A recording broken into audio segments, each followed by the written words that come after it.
ポーツ選手は生まれた時からスポーツ選手? Pernahkah terpikir bagaimana seseorang bisa menjadi penyihir? Sebab pada kenyataannya, kita tidak pernah benar-benar tahu akan menjadi apa saat baru dilahirkan ke dunia nanti. Di sudut dunia ini, hiduplah seorang gadis bernama Coco. Saat ini, dia tengah asik mencuci baju di sebuah kolam dengan air yang sangat unik. Keunikannya terlihat saat air kolam itu dituangkan, di mana permukaannya akan langsung berpendar cahaya hijau. Bagi Coco, pemandangan sihir sederhana seperti ini pun selalu terlihat sangat indah. Sambil merampungkan cuciannya, Coco sempat meminta maaf kepada seekor rusa yang lewat, merasa tidak enak karena air kolam itu sempat menjadi keruh akibat aktivitasnya. Ia menjelaskan bahwa kolam tersebut memang telah diberkati oleh sihir. Benar saja, airnya kembali menjadi jernih seketika setelah cahaya hijau tadi menghilang. Dunia yang ditinggalinya memang dipenuhi keajaiban yang memudahkan hidup. Namun sayangnya, Coco sama sekali tidak mengerti bagaimana cara sihir itu bekerja. Karena ketidaktahuan itu pula, ia hanya bisa melamun dan membayangkan betapa asiknya jika ia terlahir sebagai penyihir yang mampu menggunakan berbagai mantra. Saking besarnya keinginan tersebut, Coco sampai mencoba memerintah spray jemurannya untuk terbang, seolah-olah kain itu adalah sebuah jubah sihir miliknya. Namun kenyataan tidak seindah khayalan. Alih-alih terbang karena mantra, spray itu justru tertiup angin dan berakhir menutupi wajahnya sendiri. Di tengah kepolosannya itu, tiba-tiba sebuah kereta terbang yang ditarik oleh kuda bersayap melintas tepat di atas rumahnya. Pemandangan langka itu membuat Coco kegirangan. Ia pun langsung bergegas masuk melalui pintu atap untuk pamer kepada ibunya yang sedang berada di toko. Tanpa disangka, saat membuka pintu dengan terburu-buru, ia malah hampir menabrak seorang pria jangkung berjubah putih bernama Kifrey. Sementara itu, di dalam toko, sang ibu ternyata sedang sibuk melayani para pelanggan yang mencari kain. Alhasil, antusiasme Coco pun teralihkan karena ia diminta untuk ikut membantu. Agar urusannya cepat selesai dan ia bisa segera melihat kereta terbang tadi, Coco menawarkan diri untuk memotong kain pesanan Kifrey yang warnanya unik seperti asap. Ia bahkan berjanji kepada ibunya tidak akan membahas soal keinginan menjadi penyihir lagi, asalkan ia dibolehkan membantu pekerjaan di toko hari itu.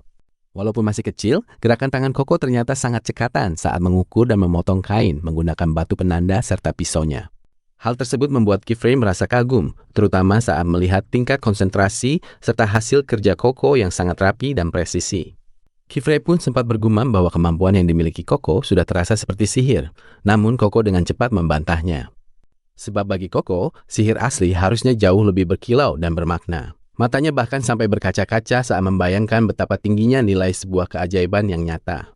Kekaguman yang mendalam ini ternyata bermula saat ia masih sangat kecil, ketika ia diajak mengunjungi sebuah festival besar di istana.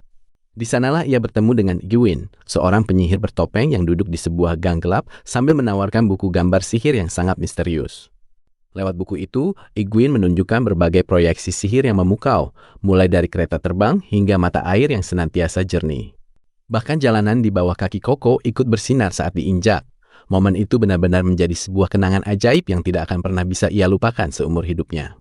Sejak kecil, Coco sudah sangat terpesona dengan dunia sihir, terutama setelah ia menerima hadiah buku dan tongkat dari sosok misterius bernama Egwene.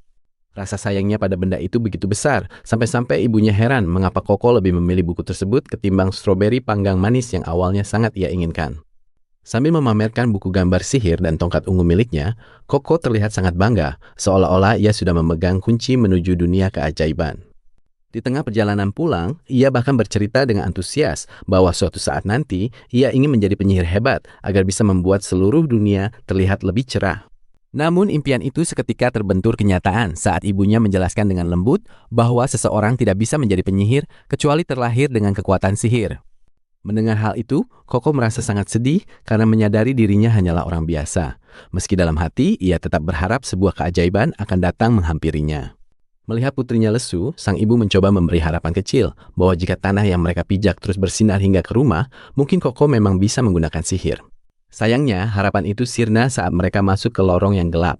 Cahaya di bawah kakinya tiba-tiba hilang, dan Coco sadar itu hanyalah pantulan lampu jalanan saja. Kembali ke masa sekarang, Coco menceritakan kenangan pahit itu kepada Kifrey sambil menangis karena ternyata ia masih belum bisa melupakan impian masa kecilnya tersebut. Tiba-tiba, suasana emosional itu pecah oleh suara benturan keras dari sebuah kereta kuda Pegasus yang jatuh tepat di depan toko mereka.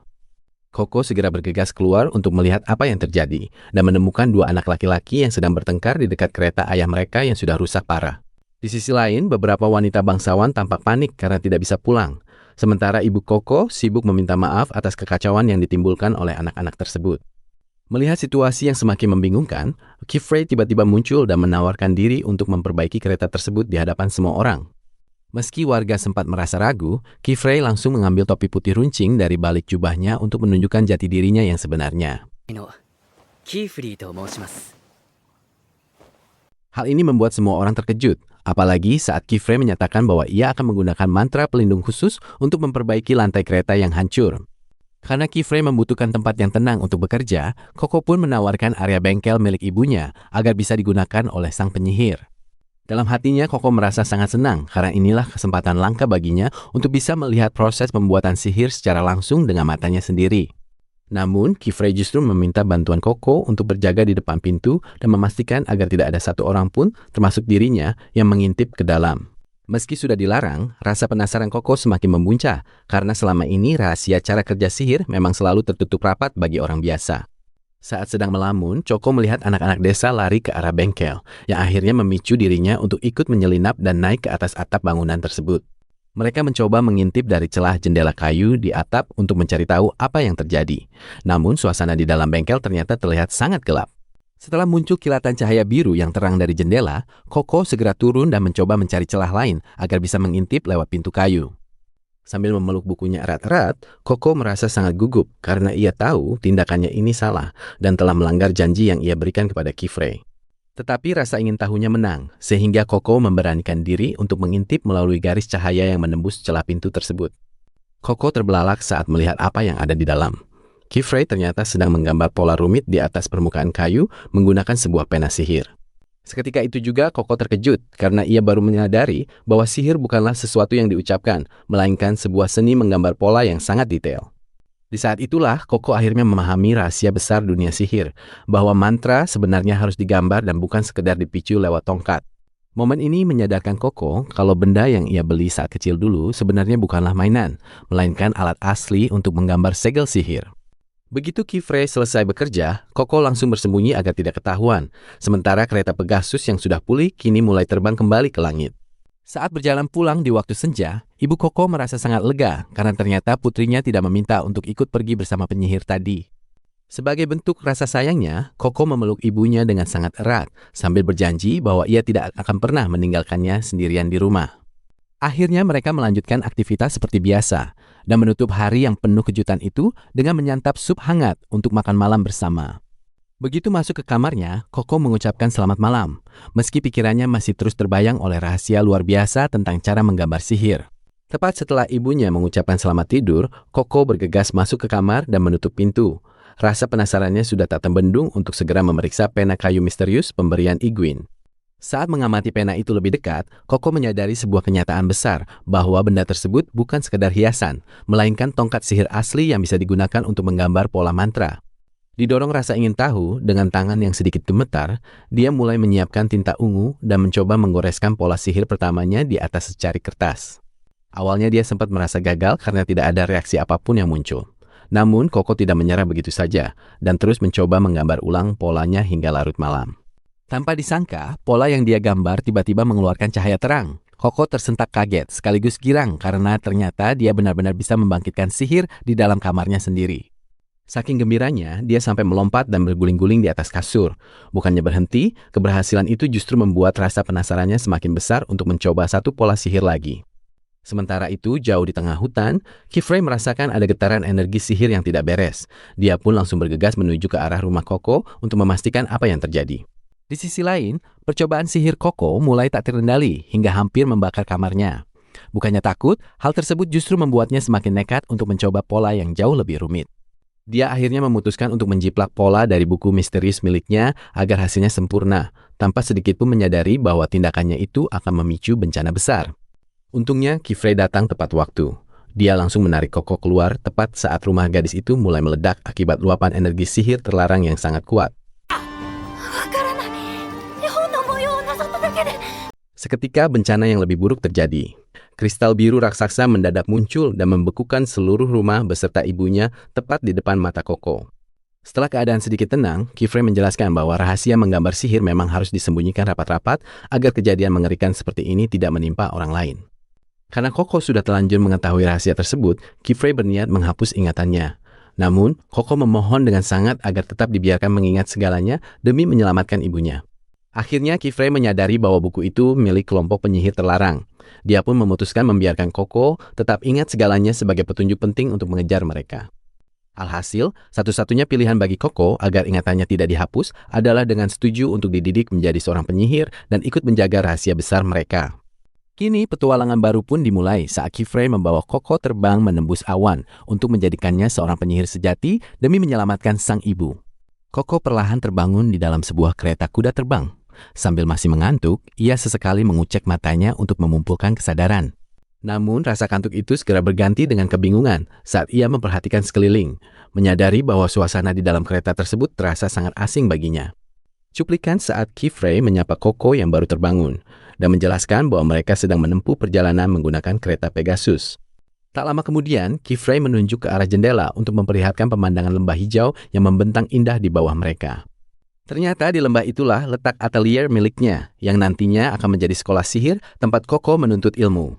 Sesampainya di sana, mereka berjalan beriringan menuju bangunan sekolah. Di tengah perjalanan, Kifrey menjelaskan bahwa ia telah memasang pelindung khusus di kediaman Koko. Langkah ini diambil agar orang lain tidak bisa sembarangan mendekat. Namun, perlindungan tersebut nyatanya belum cukup untuk mengobati rasa sedih yang menggelayuti hati Koko. Cuplikan saat Kifrey menyadari perubahan raut wajah Koko, lalu bertanya apa yang terjadi, hingga akhirnya pertahanan gadis itu runtuh dan ia mulai menangis. Melihat Koko yang menangis terseduh-seduh, Kifrey pun mencoba menenangkannya dengan penuh kelembutan. Sambil merangkul bahunya, ia membimbing Koko masuk ke dalam gedung agar gadis itu tidak terus-menerus menyalahkan dirinya sendiri atas kejadian yang sudah berlalu. Cuplikan saat Kifrey mencoba mencairkan suasana dengan menyuruh Koko membasuh muka menggunakan bola air sihir yang unik. Cuplikan saat Kifrey menatap Koko dengan hangat dan mengatakan bahwa atelier ini akan menjadi rumah baru baginya mulai hari ini. Tak lama setelah itu, Kifrey pamit sebentar untuk mencari baju ganti, meninggalkan Koko sendirian bersama bola air sihir yang masih melayang di hadapannya. Karena masih sangat awam, Koko merasa takut untuk menyentuh sihir yang belum ia pahami. Sampai akhirnya, ketegangannya terpecah saat seorang gadis datang menghampirinya. Cuplikan saat gadis bernama Tetia tersebut menyapa Koko dengan ceria dan mulai memperkenalkan sihir gelembung uap. Cuplikan saat Tetia dengan ramah menawarkan bantuan untuk mengajarkan cara menggunakan sihir tersebut kepada Koko. Tetia pun dengan penuh semangat menunjukkan cara mengeluarkan air dari gelembung tersebut, dan ia tampak sangat kegirangan saat melihat Koko merasa terbantu. Bahkan, Tetia membalas ucapan terima kasih itu berkali-kali dengan begitu hebohnya, sehingga suasana di dalam ruangan menjadi sedikit bising. Melihat tingkah Tetia yang mulai berlebihan, murid lainnya pun datang untuk mencoba menenangkan situasi agar kembali kondusif. Cuplikan saat murid bernama Riche itu menyarankan agar Koko mengabaikan saja Tetia yang memang sering bersikap terlalu bersemangat. Riche datang sambil membawa peralatan tulis, lalu memberikan beberapa saran kepada Koko dengan nada bicara yang sangat santai. Di sana Koko baru menyadari bahwa ternyata mereka berdua adalah sesama murid magang yang belajar di bawah bimbingan Kifrey. Cuplikan saat Tetia yang penasaran mulai menanyakan soal umur hingga dari atelier mana Koko berasal. Cuplikan saat mereka terkejut mendengar jawaban Koko yang mengaku bahwa dirinya baru pertama kali menggambar mantra sihir kemarin. Kabar mengejutkan tentang murid baru ini pun mulai memicu rumor lama mengenai adanya orang luar yang pernah menggunakan sihir terlarang. Hal yang terasa aneh bagi mereka adalah mengapa Koko diizinkan menjadi murid tanpa harus dihapus ingatannya, padahal tindakan itu jelas melanggar aturan utama. Kejanggalan ini sempat membuat suasana di antara para murid menjadi sangat tegang, sebelum akhirnya Kifrey kembali muncul membawa sesuatu. Kifrey datang membawa seragam baru untuk Koko dan langsung meminta Riche serta Tetia untuk kembali belajar ke kamar masing-masing. Setelah urusan pagi itu selesai, Kifrey pun berniat untuk segera memberikan pengarahan pertama mengenai dasar-dasar sihir kepada murid barunya. Cuplikan saat Kifrey memuji betapa cocoknya seragam tersebut di tubuh Koko, lalu mulai membuka pembicaraan mengenai sejarah sihir. Cuplikan saat Kifrey menjelaskan sebuah fakta, bahwa pada zaman dahulu, sihir sebenarnya bukanlah sesuatu yang dianggap istimewa atau rahasia. Koko pun duduk dengan rapi, menyimak penjelasan Kifrey tentang masa lalu, di mana sihir masih menjadi alat yang bisa digunakan oleh siapa saja. Hanya dengan bermodalkan pola gambar dan tinta khusus, dulunya semua orang bisa menciptakan keajaiban apapun sesuai keinginan mereka. Namun sayangnya, kemudahan tersebut justru memicu banyak konflik karena ketika manusia memiliki kekuatan besar, mereka cenderung mulai bertindak semena-mena. Kekuatan tersebut justru disalahgunakan untuk hal-hal merusak yang akhirnya memicu peperangan besar dan kehancuran di berbagai tempat. Karena itulah, demi mencegah kehancuran dunia yang lebih parah, para penyihir terdahulu sepakat untuk menghapus seluruh ingatan manusia tentang sihir. Sejak saat itu, rahasia besar ini hanya dijaga dengan sangat ketat oleh para penyihir terpilih melalui sebuah kesepakatan yang disebut janji rahasia. Aturan ini terus dipertahankan agar dunia tidak kembali jatuh ke dalam kekacauan, dan sekarang tanggung jawab besar untuk menjaga rahasia tersebut berada di pundak Koko. Kifrey menjelaskan bahwa para penyihir sangat ketat dalam menjaga rahasia mereka. Hal inilah yang memicu kewaspadaan dan membuat semua orang mulai membicarakan kehadiran Koko sebagai orang asing. Karena merasa bersalah telah mengusik ketenangan mereka, Koko akhirnya memberanikan diri untuk bertanya tentang apa sebenarnya sihir terlarang itu, sambil menggenggam bajunya dengan gugup. Kifrey kemudian menjawab bahwa itu adalah jenis sihir berbahaya untuk menyakiti orang lain yang sudah dilarang sejak lama demi menjaga kedamaian dunia. Mendengar kenyataan pahit itu, Koko justru memohon agar Kifrey mau mengajarkan segala hal tentang sihir kepadanya, termasuk sihir terlarang yang sebenarnya tidak boleh ia sentuh sama sekali. Ia terus mendesak ingin tahu segalanya, sebab ia merasa sangat takut jika tidak memahami kekuatan besar yang kini bersemayam di dalam dirinya. Melihat keseriusan di mata gadis itu, Kifrey akhirnya mengajaknya turun ke area bawah tanah untuk menjelaskan perbedaan mendasar dari jenis-jenis sihir yang ada di dunia mereka. Di sana, Kifrey memberitahu bahwa sihir yang mengenai tubuh manusia secara langsung sangatlah dilarang, berbeda dengan sihir yang hanya digunakan pada benda mati. Satu-satunya pengecualian adalah sihir penghapus ingatan, sementara sihir harian biasanya hanya dipakai untuk membantu aktivitas ringan seperti menyalakan lampu. Untuk menunjukkan skala dunia mereka, Kifrey memperlihatkan sebuah jendela batu mekanik unik yang bisa berputar dan membuka gerbang cahaya menuju tempat yang sangat jauh. Sesaat kemudian, sebuah segitiga cahaya putih muncul di tengah jendela dan perlahan menampilkan pemandangan menakjubkan dari sebuah danau bersalju yang indah. Tempat itu bernama Window Way, sebuah jalan pintas untuk melihat Menara Thomas, yaitu tempat di mana semua buku sihir di dunia disimpan secara otomatis. Kifrey segera menenangkan Koko yang terkejut dan menjelaskan bahwa rasa takut itu wajar, tetapi ia harus belajar dengan giat sebelum benar-benar diizinkan masuk ke menara tersebut. Setelah diperlihatkan keajaiban sihir kelopak bunga yang menenangkan, Koko pun akhirnya luluh dan setuju untuk mulai belajar sihir yang lebih lembut bersama guru barunya ini. Selesai memberikan penjelasan, Kifrey mengantar Koko ke kamar barunya di loteng dan memberitahu bahwa ia akan mendapatkan teman sekamar bernama Agot.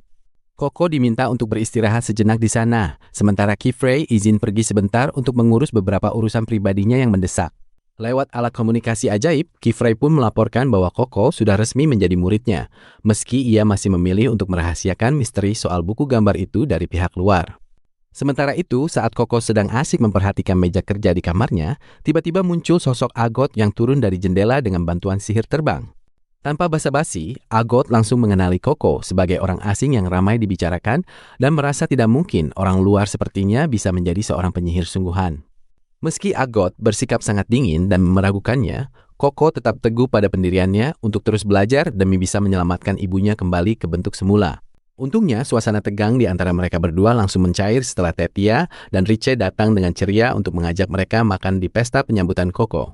Alhasil, hari yang sangat panjang dan penuh keajaiban itu ditutup dengan makan malam bersama yang hangat, menandai awal hidup baru bagi Koko di dunia sihir. Saat waktu makan malam tiba, Tetia sempat menanyakan soal pesta penyambutan yang harus ditunda karena persiapannya yang mendadak. Namun suasana terasa kurang lengkap karena Agot lebih memilih makan di kamar, membuat Kifrey berharap muridnya itu sesekali mau bergabung bersama mereka. Penasaran dengan muridnya yang satu itu, Kifrey kembali menanyakan keberadaan Agot. Begitu tahu Agot tetap memilih menyendiri di kamar, Kifrey hanya bisa bergumam kecil sambil membayangkan betapa serunya jika mereka semua bisa duduk melingkar di meja yang sama. Untuk mencairkan suasana, Kifrey meminta Koko memimpin doa sebelum mereka menyantap sup dan roti hangat. Begitu suapan pertama masuk, rasa lezat langsung terasa karena semua bahan, mulai dari gandum hingga sayuran, dipanen segar dari perkebunan sekitar. Koko bahkan tidak bisa menyembunyikan rasa kagumnya saat mencicipi roti tersebut. Mendengar pujian itu, teman-temannya menyahut dengan bangga karena roti itu memang dipanggang sendiri dengan tangan mereka di sana. Sambil tersenyum, Kifrey menjelaskan bahwa kunci kelezatannya bukan sekedar cara memasak, melainkan kualitas gandum unggulan yang mereka ambil dari daerah sekitar. Bukan hanya gandumnya, sayuran segar yang baru dipetik juga menjadi alasan mengapa sup buatan sang guru terasa begitu istimewa dan berbeda dari biasanya. Namun, ketika malam semakin larut dan suasana berubah tenang, Koko yang hendak beristirahat mulai teringat rumah. Di bawah cahaya remang, dia menatap langit-langit kamar dengan tatapan kosong sambil membisikkan kata ibu sebelum akhirnya terlelap. Di tengah kesunyian malam yang dingin itu, suara lirih Koko yang memanggil ibunya terdengar sangat menyayat hati. Perlahan kamera menjauh memperlihatkan sosok Koko yang sudah tertidur pulas sendirian di dalam kamarnya yang sunyi senyap. Keesokan harinya, Koko langsung tancap gas mempelajari buku teori sihir sampai kepalanya pusing karena tumpukan aturan yang rumit. Beruntung Kifrey datang membawakan peralatan sihir lengkap, karena baginya sihir akan jauh lebih mudah dipahami jika dipelajari lewat praktik langsung. Kifrey pun mengingatkan sebuah rahasia penting, bahwa sebenarnya banyak hal luar biasa tentang sihir yang tidak akan pernah ditemukan di dalam buku manapun. Karena itu, sebagai langkah awal, Kifrey menyerahkan peralatan menulis sihir agar Koko bisa segera mencoba kemampuannya secara nyata. Saat jari-jarinya menyentuh pena sihir pertamanya, Koko sempat ragu, because teringat tragedi yang menimpa ibunya. Namun, keraguan itu segera sirna, digantikan oleh tekad yang bulat untuk mulai belajar. Baginya, setiap goresan pena adalah harapan untuk mengembalikan ibunya ke bentuk semula, dan Koko berjanji tidak akan berhenti sampai tujuan itu tercapai. Sesi latihan pun dimulai. Kifrey menjelaskan bahwa setiap mantra terdiri dari 3 elemen dasar yang sangat presisi. Sigil sebagai pusatnya, garis tanda sebagai pengatur, dan lingkaran luar sebagai pengikat. Hanya dengan gabungan yang sempurna antara elemen utama dan garis pengatur inilah, sebuah lingkaran sihir yang utuh bisa terbentuk. Secara detail, jenis sigil akan menentukan elemen sihirnya, sementara garis tanda mengatur arah kekuatannya. Setelah pola digambar dengan benar, barulah lingkaran luar akan menutup segel dan memicu aktifnya sihir. Penentuan elemen dasar seperti angin, api, atau air pun sangat bergantung pada jenis lambang yang diletakkan tepat di pusat lingkaran tersebut. Setelah semua pola selesai, langkah terakhir yang paling krusial adalah menutup seluruh goresan tersebut dengan lingkaran luar yang tidak boleh terputus sedikit pun. Begitu lingkaran itu tertutup sempurna, kekuatan sihir di dalamnya akan langsung tersulut aktif dan memunculkan efek yang diinginkan. Saat Koko mulai mencoba, tangannya masih terlihat sangat kaku dan garisnya terasa canggung. Kifrey pun memberi peringatan tegas bahwa lingkaran luar yang tidak menyambung sempurna tidak akan pernah bisa mengaktifkan mantra apapun. Karena merasa hasil gambarnya buruk dan garisnya terus bergetar, Koko sempat merasa malu dan berniat membuang kertas latihannya tersebut. Namun, Kifrey langsung menahan tangannya dan menunjukkan letak kesalahan kecil yang fatal, yaitu bagian lingkaran yang sedikit terputus sehingga sihirnya macet. Sambil terus memberikan dorongan semangat, Kifrey memegang dan membimbing tangan Koko untuk menarik garis penutup agar mantra tersebut bisa bekerja. Dia meminta Koko mencoba sekali lagi, menghubungkan titik yang terputus itu untuk melihat apa yang akan terjadi selanjutnya. Dengan rasa bersalah yang amat sangat, Koko langsung berusaha mengeringkan punggung Agot menggunakan kain sambil terus merutuki kecerobohannya. Di luar dugaan, Agot ternyata tidak marah dan tetap tenang. Dia justru langsung menyadari penyebab ledakan itu. Ada satu garis tanda yang ditarik Koko sedikit terlalu panjang. Agot kemudian menjelaskan bahwa kelebihan panjang pada satu garis itulah yang membuat tekanan air menjadi tidak stabil dan meluncur terlalu kencang. Sementara itu, karena ada urusan mendesak, Kifrey harus berangkat ke Balai Agung selama beberapa hari. Dia pun menitipkan Koko dalam pengawasan Agot dengan harapan mereka bisa saling mengenal lebih dekat. Before pergi, Kifrey berpesan agar Koko banyak menyerap ilmu dari rekan sesama muridnya, karena ilmu terbaik seringkali datang dari teman seangkatan. Begitu Kifrey melangkah pergi, suasana santai seketika lenyap, karena Agot langsung menunjukkan sisi tegasnya kepada Koko. Agot kembali mengingatkan janji Koko kemarin, bahwa dia harus bisa membuktikan kemampuannya jika memang ingin menjadi seorang penyihir sejati.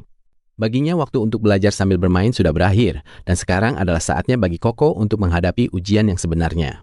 Di tengah amukan badai besar, Kifrey tiba di sebuah menara batu misterius yang menjulang di tengah laut. Tanpa keraguan sedikit pun, ia langsung melompat masuk ke dalam lubang gelap di jantung menara tersebut. Begitu sampai di dasar, Kifrey langsung disambut oleh sosok Alaira. Dengan nada menyindir, Alaira menegurnya karena sudah sekian lama pria itu tidak menginjakkan kaki di kedalaman laut tersebut. Sambil melangkah menyusuri lorong menara, percakapan mereka mulai mengarah pada kabar mengenai Koko. Alaira menduga bahwa gadis itu memiliki keterkaitan dengan kelompok topi berpinggiran dan penggunaan sihir terlarang. Mendengar hal itu, Kifrey justru merasa ujian bagi Koko masih terlalu dini untuk dilaksanakan, apalagi kondisi pegunungan dadah saat ini sedang sangat berbahaya dan bisa mengancam nyawa. Sementara itu di tempat lain, Koko didera kecemasan karena harus menghadapi ujian tanpa didampingi gurunya. Namun, Agot menegaskan bahwa setiap calon murid memang wajib melewati tahap ini sendirian. Ujian pertama ini dikenal sebagai izin mahkota. Di sini, Koko ditantang untuk mencapai puncak pegunungan Dada dengan kekuatannya sendiri demi mengambil tanaman langka yang disebut The Adam Herb. Sebagai bekal perjalanan, Agot pun menyerahkan orb panduan dan gelembung uap untuk membantu Koko bertahan selama menjalani ujian berat tersebut. Mengetahui bahwa sepatu milik Agot dan Kifrey memiliki sihir untuk terbang, Koko akhirnya memberanikan diri meminjamnya agar bisa menempuh jalur pegunungan yang terjal dengan lebih mudah. Agot akhirnya meminjamkan sepatu itu, meski ia tetap memberikan peringatan keras bahwa kegagalan dalam ujian ini akan menutup selamanya kesempatan Koko untuk menjadi murid Kifrey.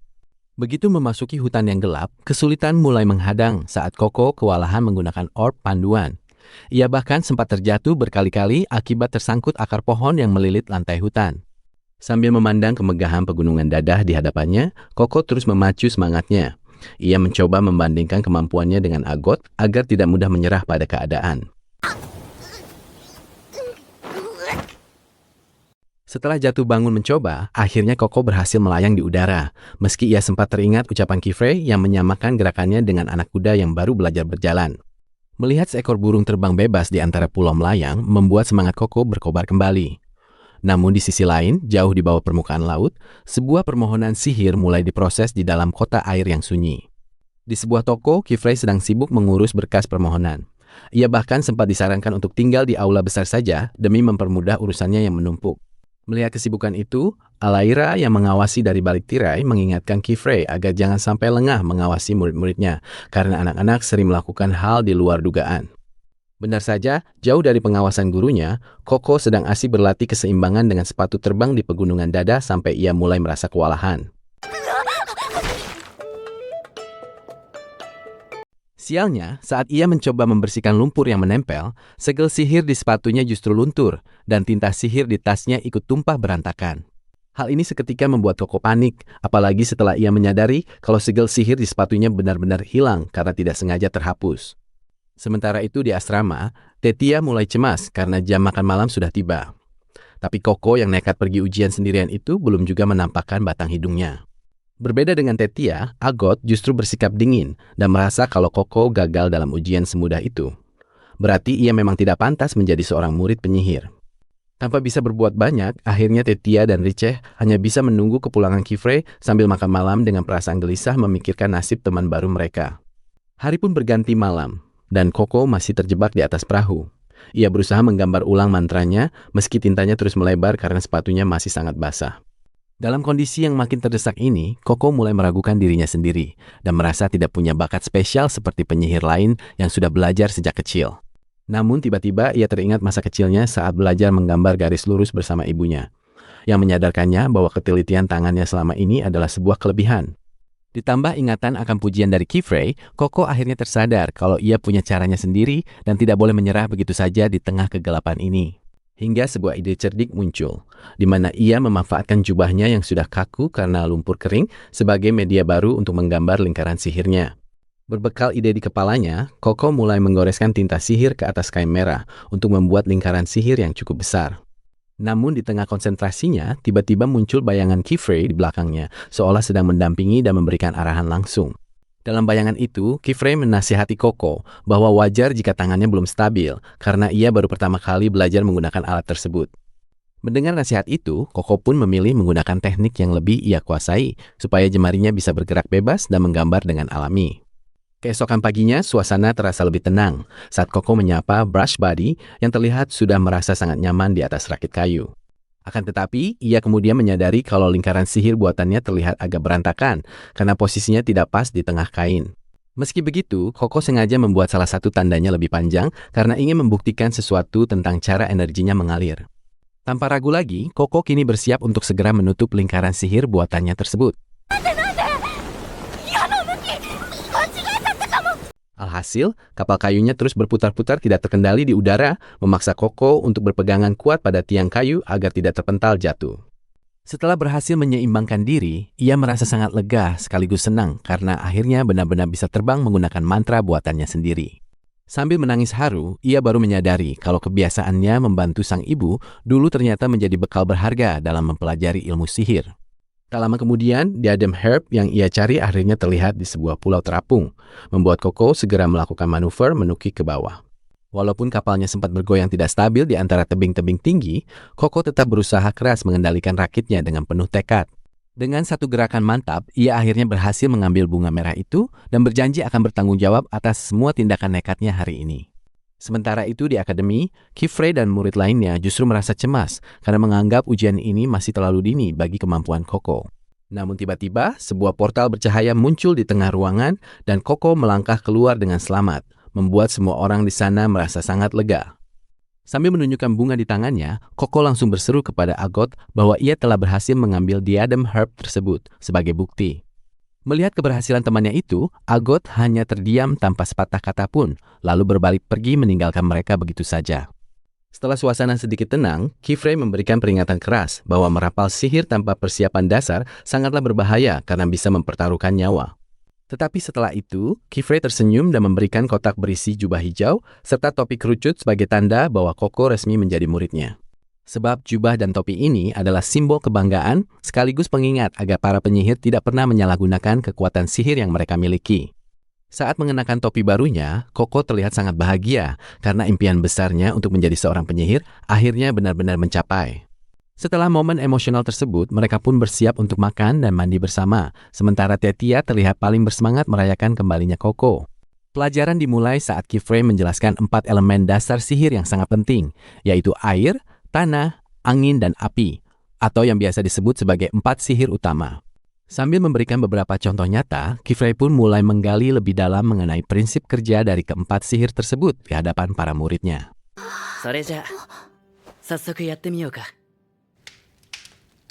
Ternyata kegagalan itu terjadi karena Koko sedang berusaha memperbaiki sepatu terbang milik Agot. Sayangnya, garis sihir yang ia gambar terus-menerus terlihat berantakan dan tidak stabil. Kondisi ini membuat Koko merasa sangat kesulitan hingga terus mengeluh karena garis sihir buatannya selalu goyah setiap kali ia mencoba memperbaiki sepatu tersebut. Melihat kendala itu, Kifrey menyadari bahwa pena yang digunakan Koko memang kurang cocok untuknya. Alhasil, ia pun memutuskan untuk mengajak semua muridnya pergi mencari peralatan baru ke kota Khaln. Mereka pun berangkat bersama melintasi padang rumput yang luas menggunakan sihir terbang. Dari kejauhan mulailah terlihat kota Khaln yang berdiri megah di tengah rawa sebagai pusat bagi para penyihir. Sesampainya di sana, Kifrey menceritakan bahwa kota unik ini dulunya dibangun sebagai menara pengawas untuk melindungi warga dari serangan makhluk rawa yang disebut Mole Worm. Setelah menjelaskan sejarah singkat kota tersebut, barulah Kifrey mengajak Koko masuk ke sebuah toko alat tulis sihir untuk mulai memilih perlengkapan yang paling cocok untuknya. Begitu memasuki area pasar, Koko langsung tertegun melihat banyaknya penyihir yang sedang sibuk dengan aktivitas mereka. Bagi Koko, suasana kota ajaib ini terasa begitu indah, persis seperti berada di dalam dunia mimpi. Meski sempat melamun hingga hampir tertinggal rombongan, Koko akhirnya sampai di sebuah toko bernama Pedang Bintang. Di sana, ia kembali dikejutkan oleh pemandangan pohon raksasa yang tumbuh di dalam ruangan. Rasa takjub Koko pun semakin menjadi-jadi saat ia menatap langsung pohon perak besar yang berdiri kokoh tepat di tengah-tengah bangunan toko tersebut. Kehadiran mereka langsung disambut oleh sang pemilik toko bernama Nolnoa, yang kemudian menjelaskan keunikan pohon perak itu. Ia pun memaklumi rasa heran Koko karena tahu bahwa gadis itu adalah seorang murid baru. Lebih lanjut, Nolnoa bercerita bahwa semua barang di tokonya dibuat sendiri bersama cucunya, Tarta. Ia bahkan menawarkan bantuan khusus untuk mengolah tinta dengan tingkat kekentalan yang diinginkan Koko. Kemudian Nolnoa mengajak Koko ke lantai atas untuk menunjukkan sesuatu yang spesial. Koko pun mengikutinya dengan penuh semangat, melewati deretan rak yang dipenuhi botol-botol tinta. Tak lama kemudian, mereka sampai di sebuah bengkel tempat Tarta sedang sibuk bekerja. Ruangan itu diterangi cahaya lembut yang membuat suasana area kerjanya terasa sangat tenang. Di sana, Nolnoa memperlihatkan batang pohon perak yang tumbuh menjulang hingga ke langit-langit. Dia kemudian memotong dahan hitam dari pohon tersebut yang dikenal dengan sebutan wood crore. Dahan hitam ini ternyata sangat beracun jika masih mentah. Namun uniknya, dahan ini akan berubah menjadi tinta sihir murni setelah dilarutkan ke dalam air hangat. Sambil mengamati prosesnya, Kifrey menjelaskan kalau tinta sihir ini sebenarnya adalah darah dari pohon perak tersebut.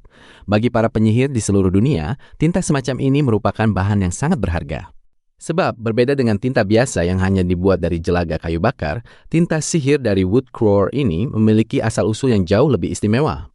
Bahkan, Nolnoa menceritakan sebuah legenda kuno tentang pohon perak yang jatuh cinta pada seorang penyihir. Pohon itu rela memberikan dahan-dahannya untuk dijadikan tongkat sihir demi cintanya. Melihat Koko yang sangat tertarik dengan kisah itu, Nonoa menawarkan sebuah tongkat sihir dan mulai menyiapkan botol kecil berisi tinta murni untuk dicoba olehnya. Seketika mata Koko berbinar menatap botol tinta itu. Dia merasa sangat senang karena akhirnya menemukan perlengkapan sihir yang dirasa benar-benar cocok untuk dirinya. Hal ini membuat Tetia dan Riche khawatir dan segera menyusulnya.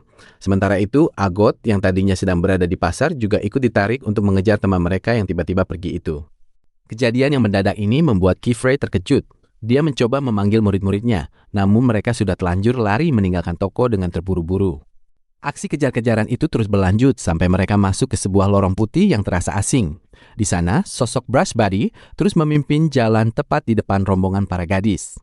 Koko akhirnya berhenti setelah Agot berhasil menahannya. Dengan napas terengah, Koko menjelaskan kalau dia baru saja melihat sosok penyihir yang dulu memberinya buku sihir terlarang. Di sisi lain, Riche mulai menyadari ada yang aneh dengan arsitektur batu putih di sekeliling mereka. Dia curiga kalau tempat tersebut bukanlah bagian dari wilayah kota Kalhan.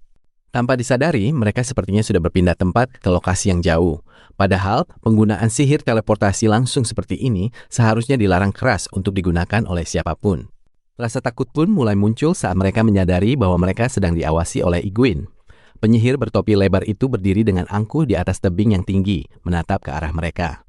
Situasi pun menjadi semakin genting saat seekor naga biru raksasa turun dari langit. Kehadiran naga itu seolah menjadi sambutan mengerikan bagi Koko ke dalam dunia sihir yang sesungguhnya.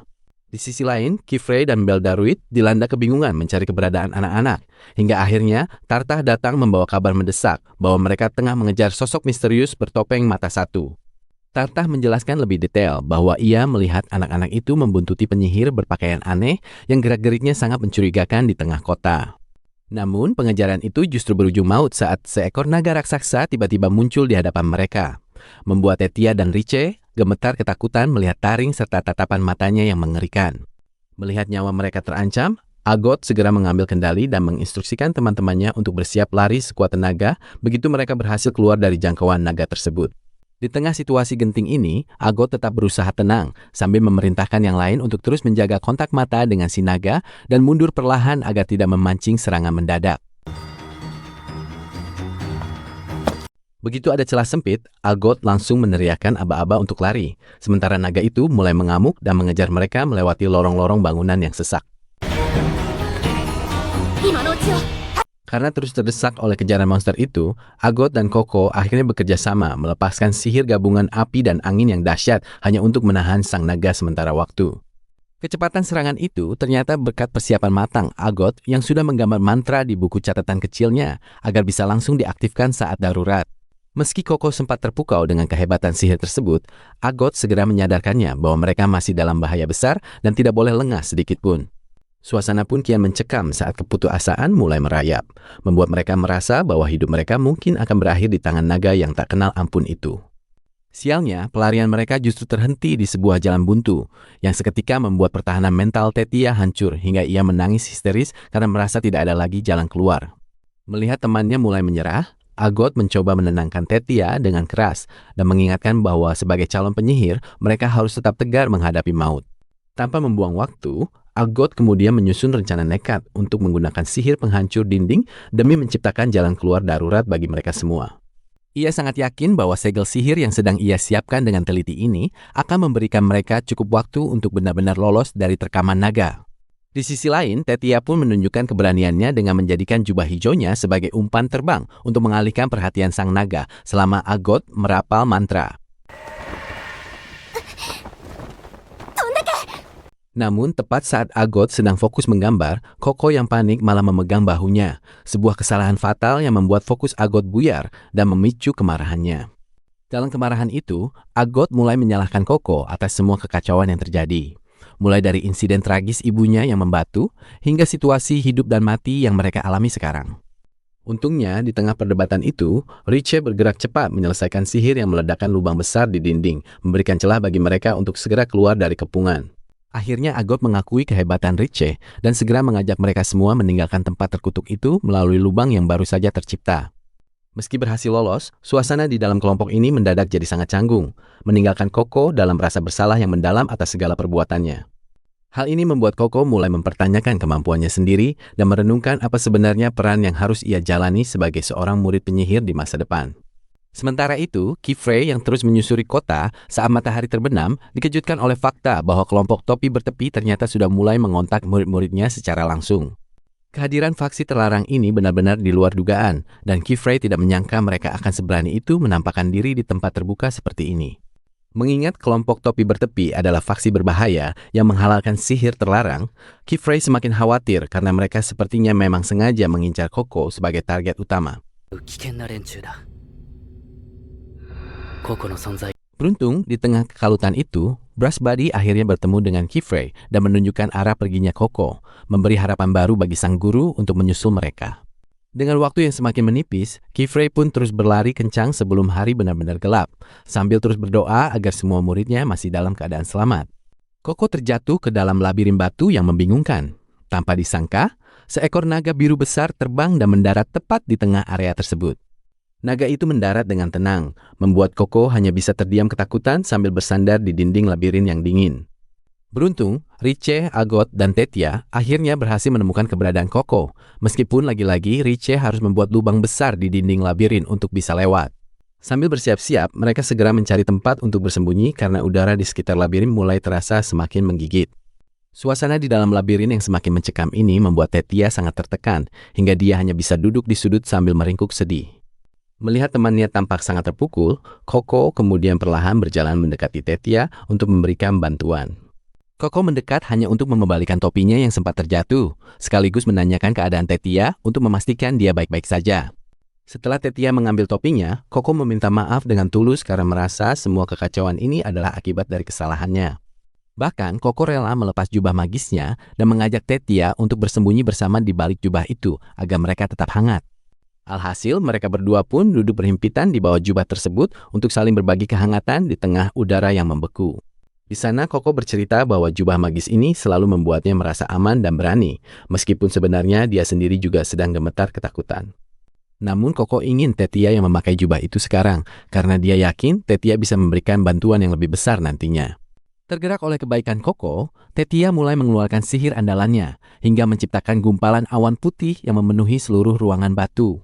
Sihir Tetia yang muncul tiba-tiba ini sempat membuat Agot dan Riche kaget saat melihat awan besar memenuhi area di bawah mereka. Agot dan Riche sempat terpana melihat awan itu, sementara Koko justru merasa sangat nyaman karena sihir awan buatan Tetia ternyata terasa sangat hangat. Sambil memegang tangan Koko, Tetia mengungkapkan penyesalannya karena sempat tersulut emosi akibat rasa takut yang luar biasa. Tetia meminta maaf karena sempat menyalahkan Koko sebelumnya, tapi Koko justru berterima kasih karena sihir awan ini sangat melindunginya. Koko merasa sangat takjub dengan sihir tersebut, karena meskipun mereka sedang dalam bahaya, awan hangat itu mampu membuatnya merasa sangat rileks. Tetia pun bercerita kalau sihir ini adalah ciptaannya sendiri, terinspirasi dari mimpi masa kecilnya yang sangat ingin bisa tidur di atas awan. Tetia juga mengakui kalau sihir ini sebenarnya belum sepenuhnya selesai dan masih terus dia kembangkan hingga saat ini. Dia berharap sihir unik ini nantinya bisa disahkan agar semua orang bisa mencobanya. Sementara Koko terus menyemangati Tetia agar mereka semua bisa pulang dengan selamat. Tetia mengangguk setuju. Kemudian mereka kembali memakai topi dan jubah penyihir masing-masing untuk bersiap melanjutkan perjalanan. Karena suhu di luar terlalu dingin, Agot dan Riche akhirnya ikut bergabung di atas awan. Namun Agot segera mengingatkan mereka untuk kembali ke realita. Agot pun memberikan saran teknis bahwa Tetia membutuhkan material dengan massa yang lebih besar jika ingin semua orang bisa terbang di atas awan itu. Agot menjelaskan kalau seluruh area ini sedang dibawa pengaruh sihir yang sangat kuat. Karena itu, mereka harus segera menemukan segel sihirnya agar bisa keluar. Agot mengingatkan bahwa setiap jenis sihir, bahkan yang terlarang sekalipun, pasti memiliki sebuah segel untuk bisa bekerja. Tiba-tiba Koko teringat sesuatu dan menunjuk ke arah pilar tinggi, di mana sang naga biru ternyata sedang berjaga tepat di atas lokasi segel sihirnya. Ternyata dugaan Koko benar, naga biru tersebut memang sedang bersandar tepat di lokasi di mana segel sihir itu berada. Di saat Riche merasa tubuh mereka perlahan mengecil, Agot sudah bersiap ingin menyerang naga itu menggunakan buku sihir dan mantra api miliknya. Namun Koko segera melarang niat Agot tersebut karena dia menyadari kalau serangan api sebelumnya sama sekali tidak efektif untuk melukai sang naga. Koko melarangnya karena dia justru punya ide lain, yaitu mereka sebenarnya tidak perlu mengalahkan naga tersebut untuk bisa lewat. Sambil menatap teman-temannya, Koko mulai menjelaskan rencana barunya agar mereka tidak perlu lagi melakukan serangan fisik kepada naga biru itu. Koko berencana membuatkan kasur awan buat naga biru, supaya naga itu merasa tenang dan akhirnya berhenti menyerang mereka semua. Meskipun rencananya terdengar nekat, Koko tetap ingin mencobanya agar masalah ini bisa selesai tanpa ada satupun pihak yang terluka. Terinspirasi dari sihir Tetia yang nyaman, Koko lalu menggambar rencana besarnya di dinding batu untuk meyakinkan teman-temannya. Di sisi lain, Agot masih terlihat sedikit bingung dan mencoba mencerna logika di balik rencana aneh yang diusulkan oleh Koko tersebut. Berbeda dengan Agot, Riche dan Tetia langsung setuju karena paham bahwa kekuatan kasur yang hangat memang tak tertandingi oleh siapapun.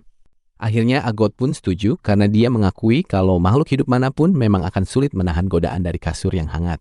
Sebenarnya Koko merasa kasihan karena sempat melihat hidung naga biru menabrak pilar dengan sangat keras saat mereka mencoba kabur tadi. Koko ingin membuktikan kalau sihir yang baik tujuannya adalah untuk kebahagiaan. Jadi dia ingin menunjukkan sisi sihir yang lebih ramah kepada naga itu. Koko tersenyum manis kepada teman-temannya karena dia sangat berharap sihir yang ramah ini nantinya bisa membawa kebahagiaan untuk semua pihak. Melihat ketulusan itu, Agot akhirnya setuju untuk membantu, yang membuat Tetia semakin bersemangat karena peluang keberhasilan mereka kini jauh lebih besar. Apalagi dengan bantuan dari Agot, Tetia merasa sangat yakin kalau rencana pembuatan kasur awan ini akan berjalan dengan lebih sempurna. Setelah itu, Agot mengambil pena magis dari tangan Koko dan mereka semua bersiap untuk mulai menggambar segel sihir demi menyelesaikan misi tersebut. Agot pun mulai menggoreskan pena magisnya pada kertas, menandai dimulainya kerjasama mereka untuk menciptakan sihir yang membahagiakan. Setelah Agot akhirnya setuju untuk membantu, semangat Koko langsung meledak sampai-sampai dia berlari girang menuju tangga karena merasa sangat senang. Sambil berjalan, mereka mulai berdiskusi tentang cara membuat landasan yang cukup empuk namun kuat menahan beban naga. Meski mereka sadar bahan seperti kertas atau kain tidak akan pernah cukup. Karena keterbatasan bahan itu, Agot pun mengusulkan ide brilian untuk memakai pasir halus yang dibuat menggunakan sihir penghancur pada bebatuan di sana. Rencana ini pun makin matang, di mana Riche ditugaskan membuat segel-segel kecil, sementara Tetia dan Agot fokus pada sihir untuk mengumpulkan serta membungkus pasirnya. Namun, saat Koko bertanya apa yang bisa ia lakukan untuk membantu, Agot justru memintanya untuk diam dan tidak ikut campur, agar tidak menghalangi pekerjaan mereka. Walaupun dilarang, Koko diam-diam tetap memperhatikan teknik Agot yang selalu membuat gerakan ancang-ancang di udara sebelum mulai menggambar lingkaran sihirnya. Berbekal pengamatan itu, Koko mulai melatih tangannya menggambar berulang kali di kertas, sementara di luar gedung naga biru tersebut masih terus terbang mengancam di langit kota. Waktu terus berlalu sampai hari makin gelap dan dingin, hingga mereka mulai merasa buntu karena sihir yang ada dirasa kurang kuat untuk menjaga tumpukan pasir tetap stabil. Di tengah situasi sulit itu, tanpa disangka, Koko tiba-tiba berhasil membuat bola api yang sangat stabil berkat latihan terus-menerus. Hal yang seketika membuat Agot dan teman-temannya takjub. Melihat keberhasilan Koko, Agot menyadari bahwa kunci masalah mereka sebenarnya adalah teknik pengulangan, sebuah inspirasi yang membuatnya segera mengajak teman-temannya untuk langsung bergerak. Terinspirasi dari teori pengulangan tadi, mereka langsung berlari menyusuri jembatan kota. Bahkan Riche terbang menggunakan sihirnya untuk mengambil posisi lebih dulu di depan. Akhirnya mereka bekerja sama di posisi masing-masing untuk merampungkan segel sihir raksasa di lantai, sebelum akhirnya berjalan bersama menyusuri lorong setelah tugas mereka selesai. Saat itu Koko merasa sangat bahagia karena untuk pertama kalinya, sihir buatannya berhasil membuat orang lain merasa senang. Di atas balkon yang menghadap ke arah kota, Tetia pun membalas ucapan Koko tersebut dengan memberikan senyuman yang sangat hangat. Namun suasana damai itu mulai berubah saat Agot bersama teman-temannya menuruni tangga dan menemukan sebuah segel sihir asing yang bercahaya di sebuah pilar batu. Keempat gadis itu terus mengamati struktur batu tersebut dengan saksama, karena mereka belum pernah melihat bentuk segel seperti itu sebelumnya. Di sisi lain, Kifrey dan Tarta tengah berjalan menyusuri sebuah gang sempit untuk mencari keberadaan murid-muridnya yang menghilang secara misterius. Saat itulah Tarta menyadari ada sesuatu yang aneh pada jalanan yang mereka lewati, di mana ubin yang seharusnya menutupi permukaan jalan kini telah hilang.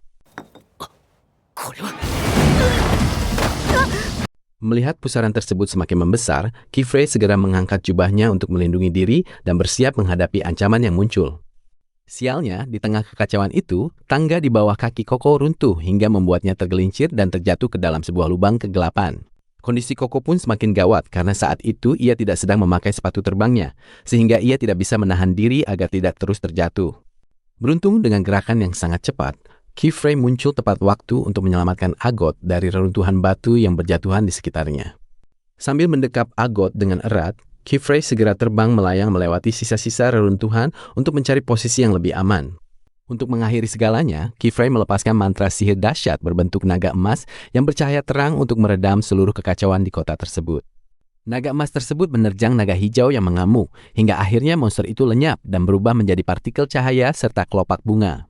Namun di saat yang sama, Koko justru mengalami sebuah penglihatan aneh, di mana ia bertemu dengan sosok bertopeng yang menawarinya pengetahuan sihir terlarang.